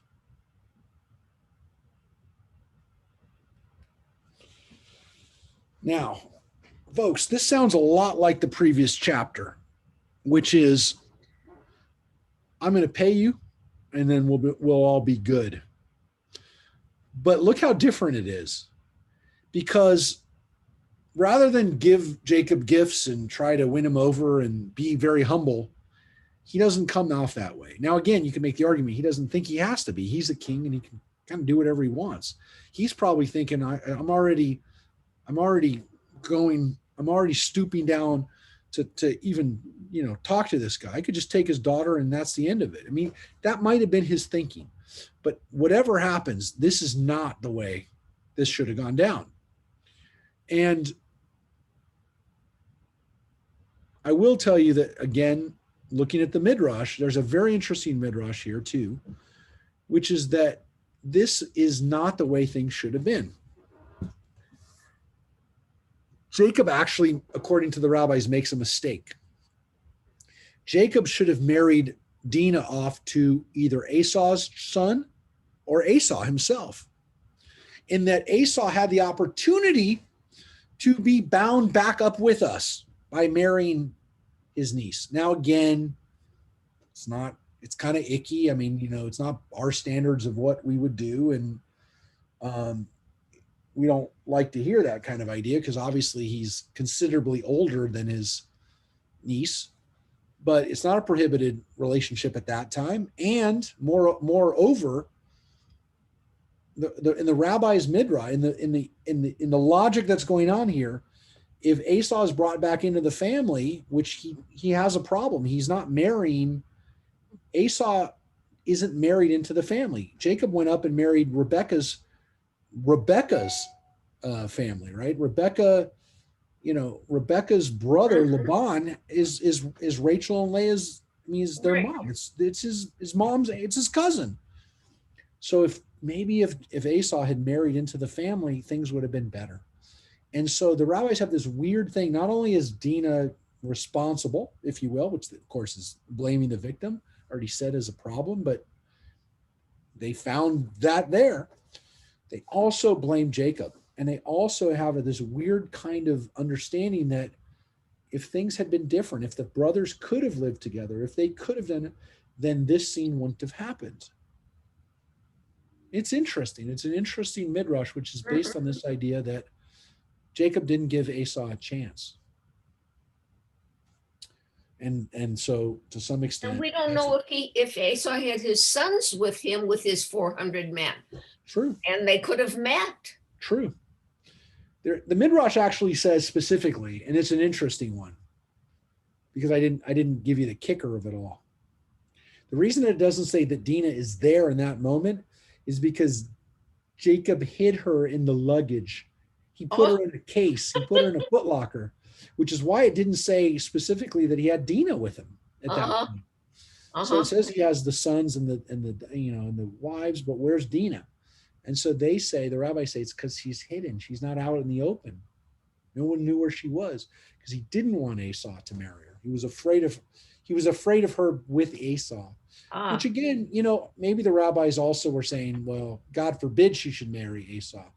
But then there's the counter argument, which is, okay, so she doesn't marry Esau, and now she winds up with Shechem. And that, in their minds, was definitely not the right way. That's not better. So how do we get this? How do we get this? Oh, boy. What's the response, right? Jacob's sons answered. Jacob's sons, by the way, it's not Jacob. Jacob's sons answered Shechem and his father Hamor, speaking with guile, because he had defiled their sister Dinah. So the Torah is definitely saying they had a right to speak with guile. But here's what they say. We cannot do this thing, to give our sister to a man who is uncircumcised. That is a disgrace among us. Only on this condition will we agree with you, that you will become like us, and every male among you will be circumcised. Then we will give our daughters to you and take your daughters to ourselves, and we will dwell among you and become as one kindred. But if you will not listen to us and become circumcised, we will take our daughter and go. Interesting. So for those who have not read this story before, well, you already know they've got something up their sleeve, because the Torah says that they've got something up their sleeve. But as we're reading this, what if Hamor hadn't called that bluff, or not? That's not the bluff. If they hadn't gone along with it, what if he had said, "Yeah, you know what? We're going to pass on the circumcision thing. We'd rather you not do that. So take your daughter." Well, Take your daughter and go. he really loves her. He really loves her, whatever. But the point is that, of course, that's not where the story is going to go, because the words pleased Hamor and Hamor's sons. They liked it. Vayitov, it was good to them. And the youth lost no time in doing the thing, for he wanted Jacob's daughter. Now he was the most respected in his father's house. So Hamor and his son Shechem went into the public place of their town and spoke to their fellow townsmen, saying, "These people are our friends. Let them settle in the land and move about in it, for the land is large enough for them. We will take their daughters to ourselves as our wives and give our daughters to them." Sounds very nice. But only on the condition will the men agree with us to dwell among us and be as one kindred, that all our males become circumcised as they are circumcised. Now, the first part, they're all, you can see all the people in the town go, "Oh, wow, we get a whole new crop of women that are, it's we don't have to just keep looking at the same women all the time. We got, that looks okay." And then the circumcision, no, we're going to pass on that. You can see them starting to mumble a little bit. And then they go back. Their cattle and their substance and all their beasts will be ours, if we only agree to their terms, so that they will settle among us.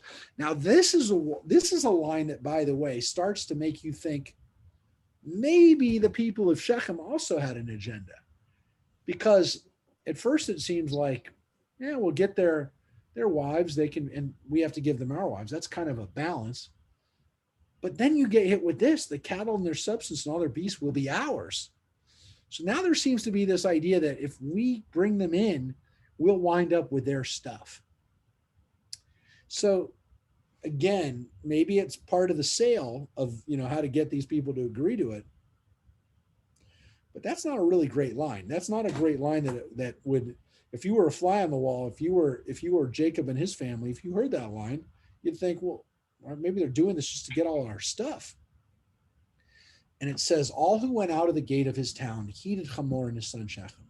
And all males who went out of the gate of this town were circumcised. All the men were circumcised. And here it is. On the third day, when they were in pain, Shimon and Levi, two of Jacob's sons, brothers of Dinah. Now, they're all brothers, but they're full brothers. They're all children of Leah. Took each his sword, came upon the city unmolested, and slew all the males. I mean, that's insane. These two guys go around from house to house, building to building, and kill all the men there. Then they put Hamor and his son Shechem to the sword.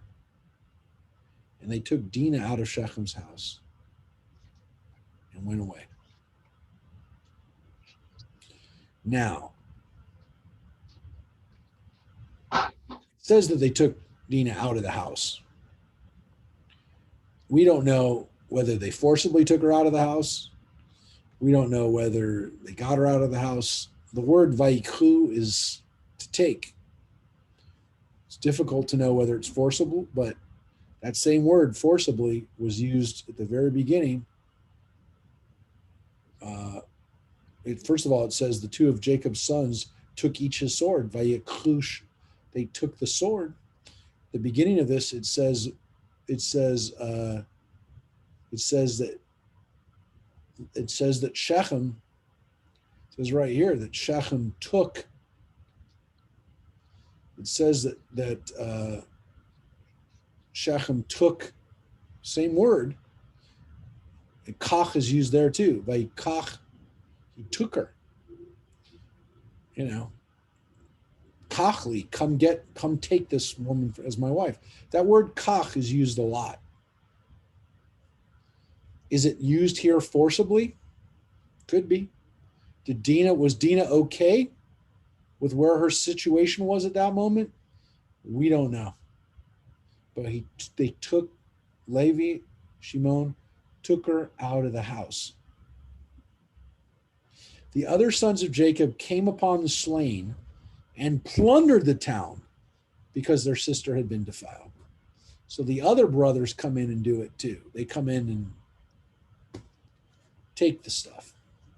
They seized their flocks and herds and asses and all that was inside the town and outside, all their wealth, all their children and their wives that was in their houses. They took them as captives and booty. The men got killed and the rest of their families got taken in. What happened to those people? What happened to those wives? Assumedly, they were married into the Israelite people. Assumedly, these people, by the way, maybe they never disappear because they're part of us. This is a weird thing about this story, because just as the Shechemites said that they're going to take their flocks, we take all their flocks. It's a very weird story. It's a very weird story. And it's not without some very big questions at the end of it, because here we come to the end of the story.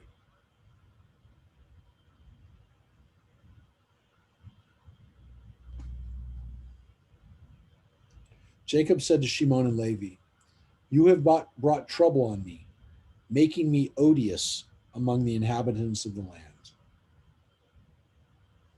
The Canaanites and the Perizzites, my men are few in number. And if they unite against me and attack me, and you too, I and my house will be destroyed." But they answered, "Should our sister be treated like a whore?" Now, I said this story ends with some questions. You can make the argument that that's a rhetorical question, but there is a question mark at the end of this chapter, the way it's translated here. It could also be translated as, "Will our sister be treated like a whore?" Which is a little bit more rhetorical, and actually not even rhetorical. Will our sister be treated like a whore? Yeah, I guess it's still rhetorical, but it's pretty forceful, which is, we're not going to let this happen. We're not going to let this dishonor happen to our family. And there's a lot of questions about whether Jacob wanted them to do this. What did he think they were going to do? Does he allow them? Is he passive in this? He seems to be at the end here saying, this isn't good for us. And the answer at the end is, we didn't have a choice, Dad. Which also begs the question, we know that Shechem is the perpetrator of this, in the sense that you can make the argument he's the one who raped their sister. But there seems to be an implication here, folks. Who let her be a whore?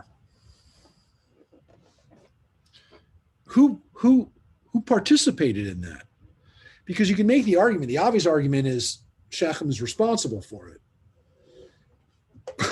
But I will tell you that there's a possibility in this accusation of Shimon and Levi, and again, it doesn't say the other brothers were in on this answer, but are Shimon and Levi, who are the second and third oldest children of Jacob, are they not turning around and pointing the finger at their dad saying, you let this happen? You failed as a father to protect our sister. And when she was raped, rather than punishing the perpetrator, rather than telling Hamor, no, we're not going to take your money. As a matter of fact, if we get anywhere near your son, we're going to kill him. So is this also not a little bit of an accusation against their father? All we know is that Jacob on his deathbed brings this up and says that Shimon and Levi are not to be trusted because they're violent people. He hasn't forgotten. Jacob hasn't forgotten this scene at the end of Genesis. And it also, again, begs the question, are the problems in Jacob's family somewhat revealed here in this scene? Which is that Jacob is not respected by his children, or at least some of his children.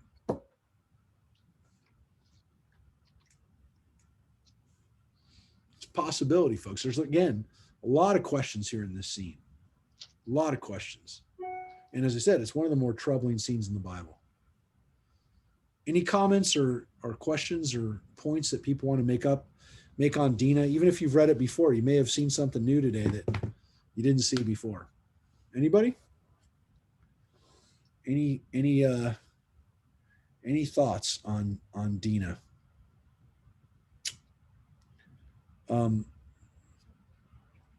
I will tell you, we'll leave you with one other thing. This scene is remarkably similar to a much later scene in the Bible. It takes place in the book of Samuel, and it deals with King David. And King David has many sons, but he has a daughter. He has other daughters, but he has one daughter we know of that's in the mix, and she's very well regarded. Her name happens to be Tamar. And in the story in Samuel, one of David's sons, Amnon, one of the oldest sons, the heir, along at the top of the line of the heirs, rapes his sister, his half-sister. He loves her, he falls in love with her, whatever, but he tricks her, like in this scene. A trick happens, and he rapes his sister. He says he's sick, asks her to come bring him food, and he rapes her, and then says, "Get out. I don't want you in here anymore." And she freaks out. She says, "You raped me. That was horrible, and now you're kicking me out. This is even worse."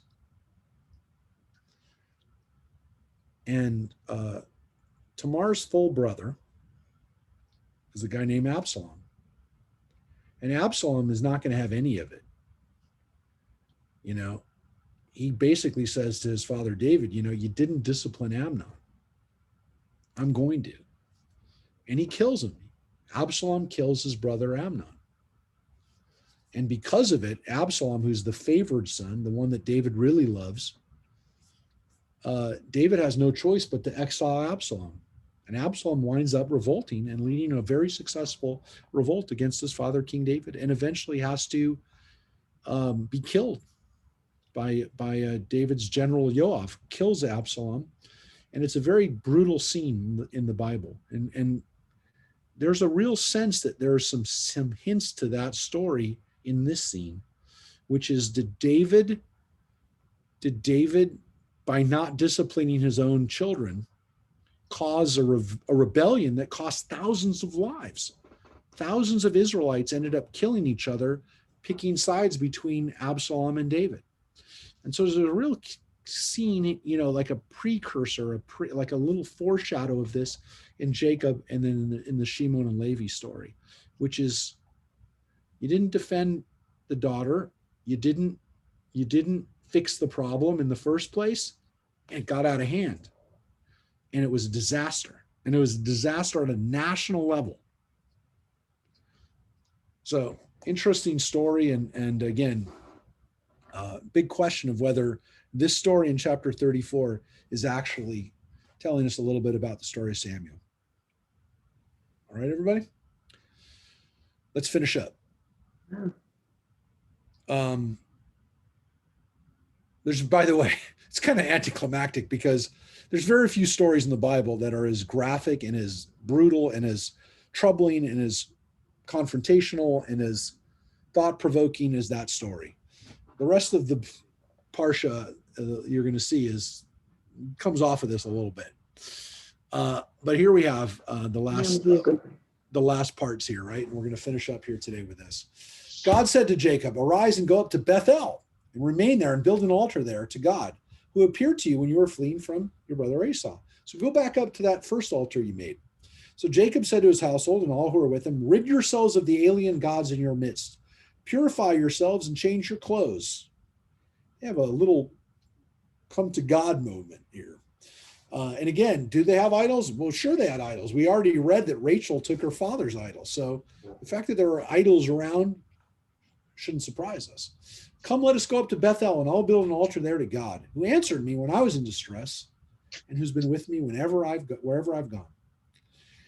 They gave to Jacob all the alien gods that they had and the rings that were in their ears, and Jacob buried them under the terebinth that was near Shechem. So we're going to leave these kinds of things behind. And they set out,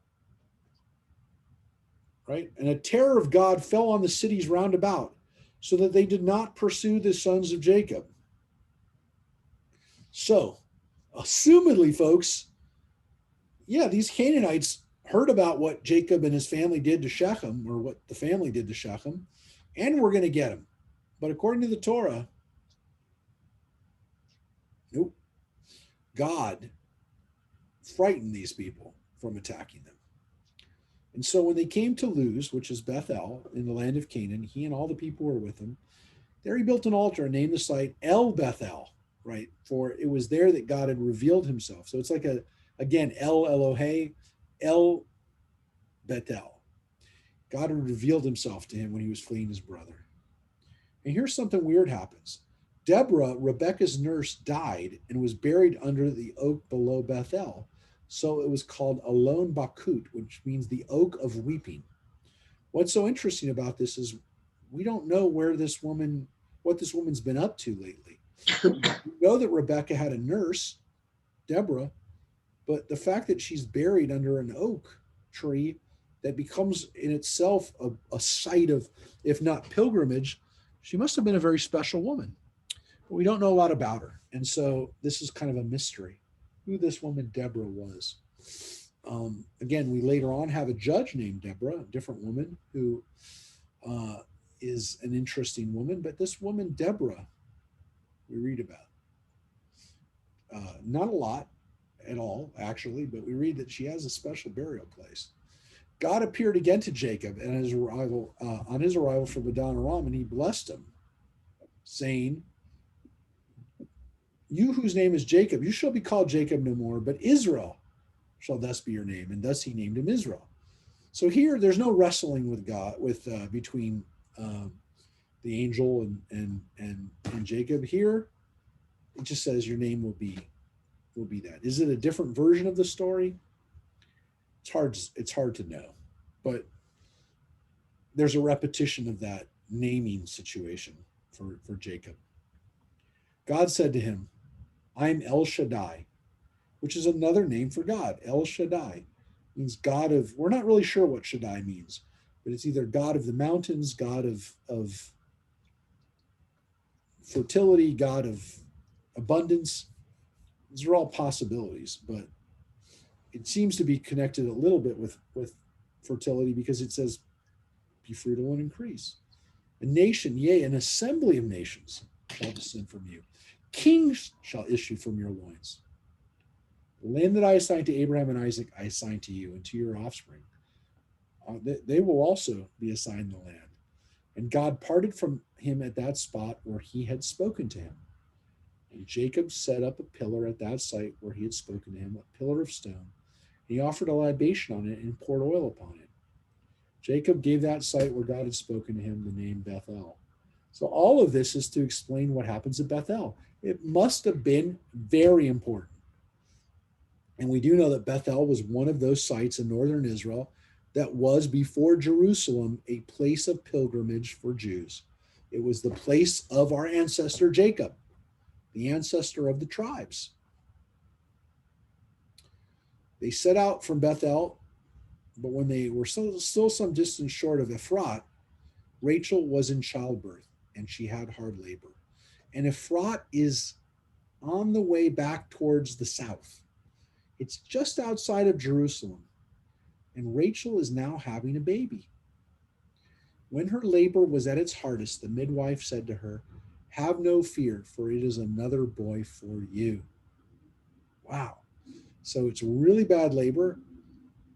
The midwife says it's okay because you're going to have another son.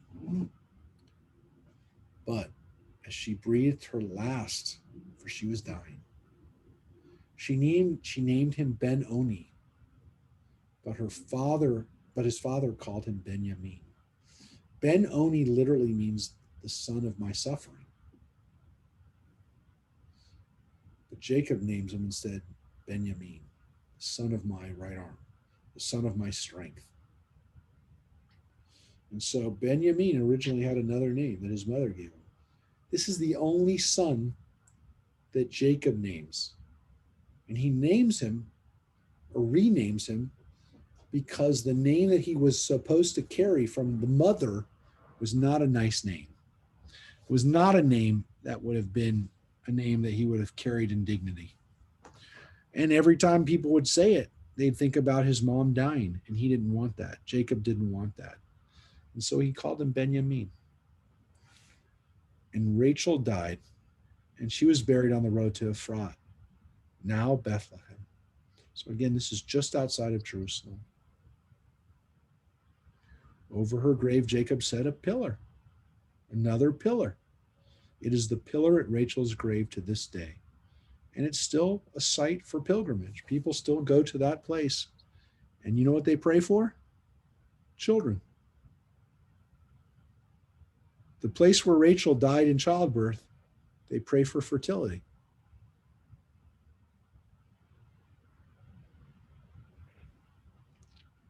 So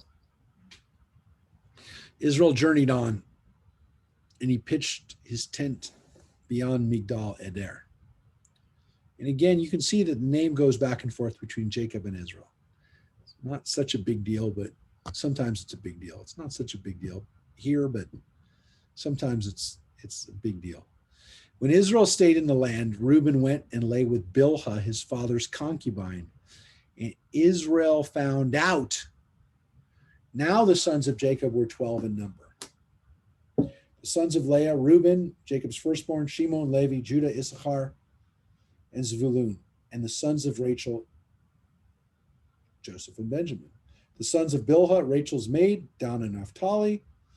And the sons of Zilpah, Leah's maid, Gad and Asher. These are the sons of Jacob who were born to him in Padan Aram. Those are the 12 sons by their mothers, folks. Tells us who their mothers are. But here's the horrible thing that we just read.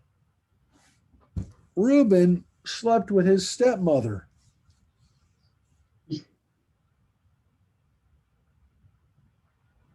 Not a good story. Not a good story. He slept with his father's wife, or concubine for that matter. Well, guess what? In the book of Samuel, we read another version of this story. It's actually at the very beginning of the book of Kings, too, where King David has another son, Adoniah, another one of the heirs. He wants to sleep with not his father's wife, but his father's concubine. And he asks Bathsheba, his stepmother, can I sleep with her? And he does, but Solomon sees it as a complete directive threat at him. And because Adonias sleeps with his stepmother, Solomon kills him. It's justification for Solomon killing him.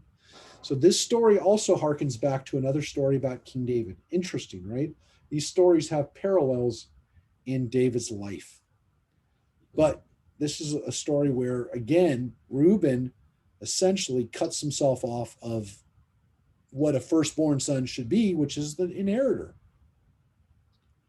So it says Jacob came to his father Isaac in Mamre, at Kiryat Arba, now Hebron. So he's up in Bethel, then he's down in Bethlehem, where Rachel dies.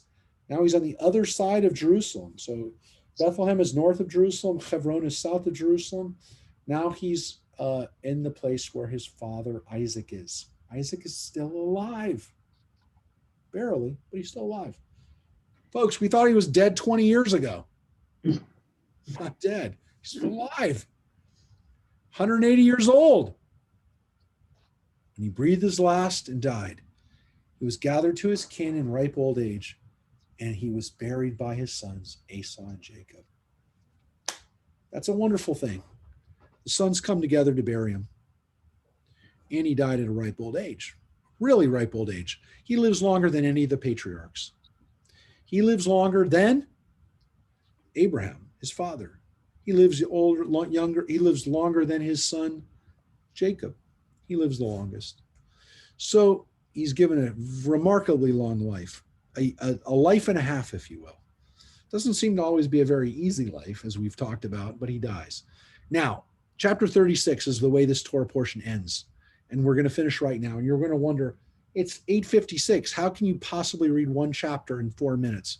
I will tell you, because I'm going to read you a list of names, and it has absolutely no bearing, unfortunately, on really anything else. I will say, and some people have said, it's puzzling that of all the things the Torah gives us, it gives us chapter 36, which is not just a list of names, it's a list of Esau's descendants. Who cares? Clearly, the rabbis like to point out Esau deserved to have his name and his descendants recounted. He may not have been a good guy, but he was good enough so that we know who his descendants are. Let's read his descendants so that we read these words of Torah. Not what necessarily, again, that our ancestors would leave us this list, not maybe the highest priority. One could also make the argument, we'd like other stuff to be in the Torah, not this list. This is the line of Esau. That is Edom. Esau took his wives from among Canaanite women. Adah, the daughter of Elon the Hittite. Aholibamah, the daughter of Anah, the daughter of Zibeon the Hivite. So these were the Canaanite women he married. That's, by the way, really the only information that we get that's not just names.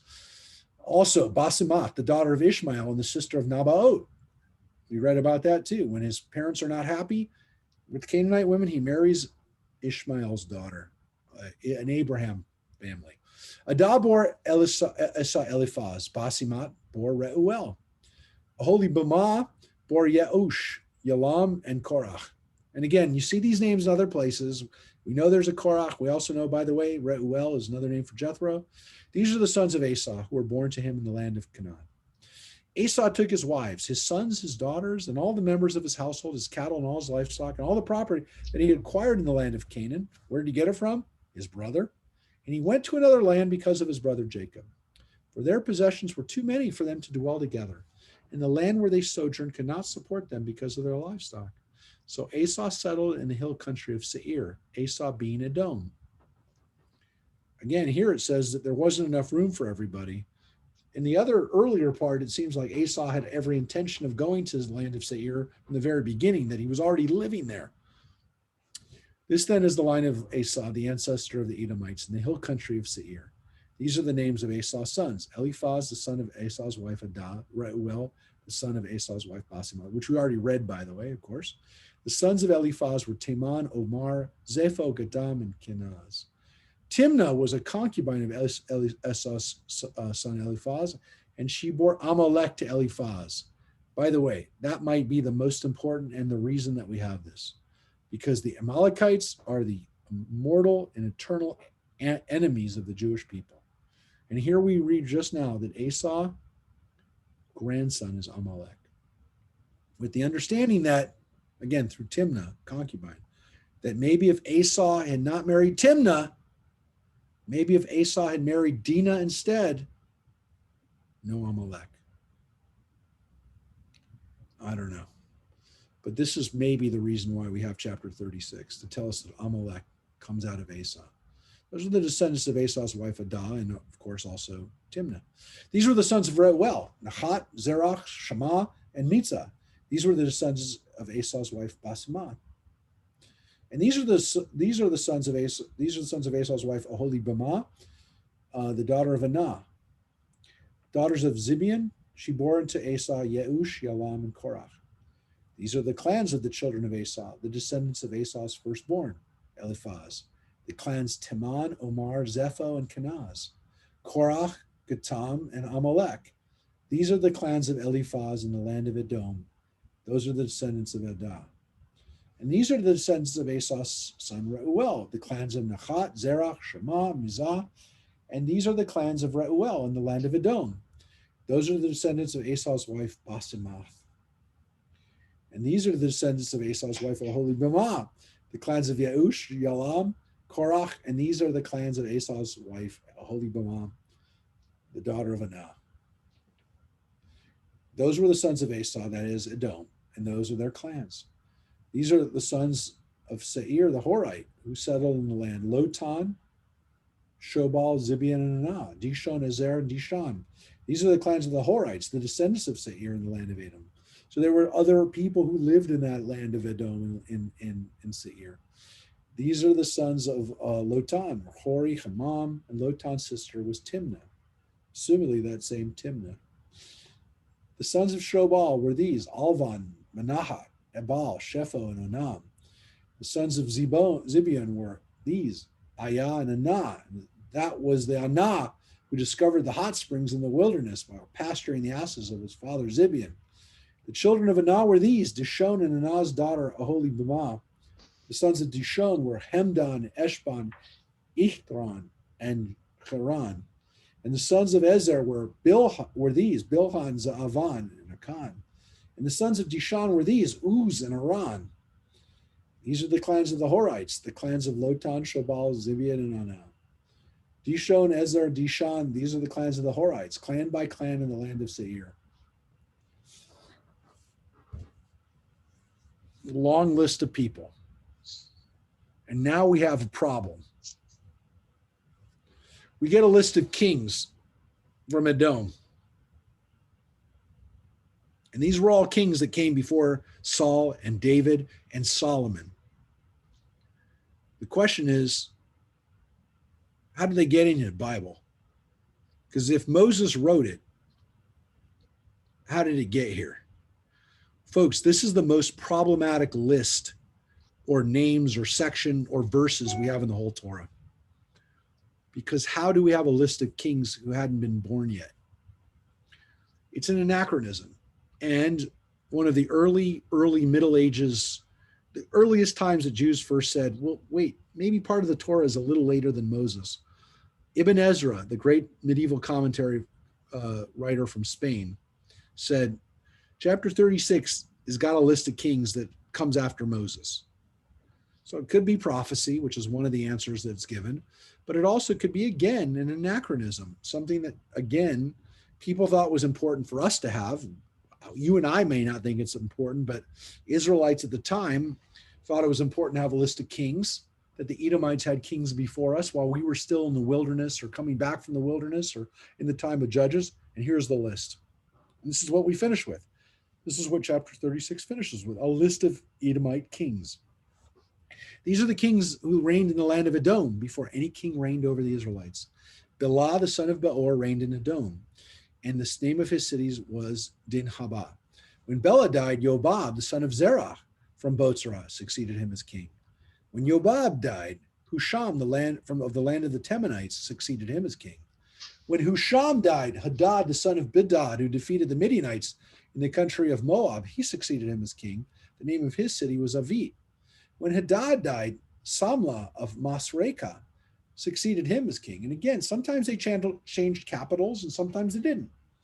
When Samlah died, Saul of Rehoboth on the river succeeded him as king. Now they had a king Saul too. When Saul died, Baal-Hanan, of son of Achbor, succeeded him as king.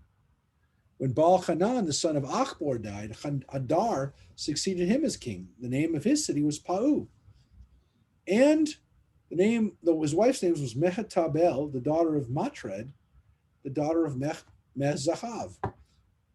These are the names of the clans of Asa, each with its family and locality, name by name, the clans of Timnah, Alva, Yechet, Aholibamah, Elah, Pinon, Kenaz, Teman, and Mibzar. Magdiel and Aram. Those are the clans of Edom, that is Asa, the father of the Edomites, by the settlements in the land which they hold. And I'm telling you, chapter 36 is one of the most, again, for us, irrelevant things that we have in the Bible, but we have it. And so we read it. We did our due diligence in listing the kings of Edom. We do read about the Amalekites and that maybe would have not had this enemy if we would have allowed them in, if they had been brought into the family. That Amalek never would have. There's a midrash, by the way, that Timnah, the concubine, originally came to Jacob and wanted to be part of his family, and he turned him away. He turned her away. And so she went and became the ancestor of our enemy, which is an interesting idea that you better be careful who you're mean to, because they could wind up being a problem. So folks, you learn more about the Edomites than you ever wanted to know. And I want to tell you, it is problematic. And I didn't want to blow people's minds or freak people out by that fact that chapter 36 is stuff that happens after Moses' time. But Ibn Ezra knew about it 1,000 years ago. And nowadays it's not so difficult. But when Ibn Ezra said, hey, look, we know what's in chapter 36 and we don't talk about it, you know why he said that. So just understand that we've known about this list for a while, and because it's not really an important part of what we need to know, people don't even know it's there. But if it was your Torah portion, if it was your bar mitzvah portion or bat mitzvah portion, and you had to read that, last section is your maftir. You got a long list of names. So everybody stay healthy. By the way, Harvey, how's your mother-in-law doing? You're on mute. Muted. Unmute yourself, Harvey. Unmute. There we go. Okay. It was fine yesterday, or getting better. We don't know. One day, for the rest of you, she's 103 years old. Oh, wow. Oh, my. She celebrated her 103rd birthday last week. And amazing. And how long ago was she diagnosed? Well, she went to the hospital from the Jewish home with shortness of breath on the 12th of April,